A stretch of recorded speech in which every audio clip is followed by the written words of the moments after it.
8,97,759 7 दिसंबर तक के आंकड़े हैं। उसी आंकड़े में मैं आपको बात किया हूं कि मैनुअल भी हर सोसाइटी का एक मानकता है कि इतना क्विंटल आप मैनुअल खरीद सकते हैं, ये वहां पर तय होता है। उस आधार पे भी खरीदी हो रही है, तो उसका आंकड़ा भी मेरे पास तो नहीं है, मैं बता नहीं पाऊंगा कितना और उसमें एक्स्ट्रा खरीदी हुई है। लेकिन उस पे अलावा जब करते हैं तब डेटा को पूरा देखेंगे तो आपको समझ आएगा कि तेज अच्छे ओवरऑल धान खरीदी में अभी कांग्रेस के समय भी सेम व्यवस्था थी। नहीं, हमारे समय में 3 टोकन था, इसको कोई नहीं बदल सकता। एक साथ नहीं मिलता था भैया, 3 टोकन समय में मिलते थे। दोनों में 3 टोकन दोनों किसानों को समय दे तो रहे 10 क्विंटल ऊपर से उसको 3 क्विंटल मिल रहा है। अरे भैया, तो आपको 2 एकड़ वाले 3 के अरे सब व्यवस्था जितने उनको धान खरीदी उस हिसाब से धान मिल रहा है। वही मैं बोल रहा हूं, आप व्यापारी जैसे आपको ये कह देना कि भाई किसानों को टोकन ही नहीं मिल रहा है, तो ये अनुचित है। आप व्यापारी जैसे क्यों तय करो भैया, आप एक ही टोकन में बेचोगे? अरे भाई वो अपने सुविधा अनुसार बेचने दो ना आप उसको।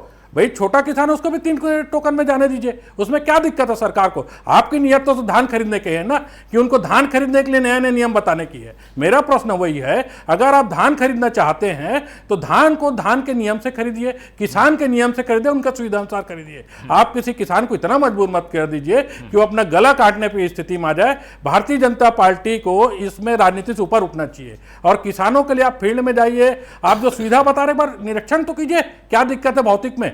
मैं बोला ना, उठाव के लिए आपके पास कोई जवाब नहीं अभी, क्योंकि भाई आप मार्केट से भाई आज 1 महीना हो गया है, उसके पूर्ववत में आप त्योहार मनाने की तैयारी कर रहे थे, 10 दिन आप हड़ताल में निकाल दिए। जल्दी फिर इस समय नहीं है वसु जी, जल्दी ये कुछ चीजें हैं जिन्हें ठीक करने से ही सारी बातें खत्म हो जाएगी, विपक्ष को मौका ही नहीं मिलेगा भाई। निश्चित रूप से सरकार इस मामले सारे लोग को देख रही है, कहीं पर कुछ गड़बड़ियां, मैं पहले ही बार बार कह रहा हूँ गड़बड़ियां हो रही, कहीं पर भी कोई एक्शन निकल के आ रहा है, उसका भी धान उठाव की भी व्यवस्था सरकार ने की है, सुचारू रूप से व्यवस्था चल रही है। अब कांग्रेस पार्टी को नहीं दिख रहा है, क्या नहीं दिख रहा है, तो कांग्रेस पार्टी राजनीति कर रही है, सब जानते हैं। छत्तीसगढ़ में लगातार हमने जो वादा किया है मोदी की गारंटी के तहत, उसको हम पूरा कर रहे हैं, वो किसान भाई भी जान रहे हैं। अब कांग्रेस को हर समय राजनीति करनी है तो हम उससे ज्यादा हम जो आंकड़े रखे हैं, धान खरीदी के टारगेट रखे हैं, उस तक हम पहुंच जाएंगे। समय सीमा आन दीजिए, अभी हमारे पास समय 31 जनवरी तक समय है। और पिछले बार भी मुख्यमंत्री जी ने कहा था कि भाई हम लगेगा तो समय ही बढ़ाएंगे, हो सका नहीं हुआ तो फिर समय बढ़ाया जाएगा। अभी आम तो दीजिए समय, अभी तो खरीदी चालू मात्र 25 दिन हुए हैं।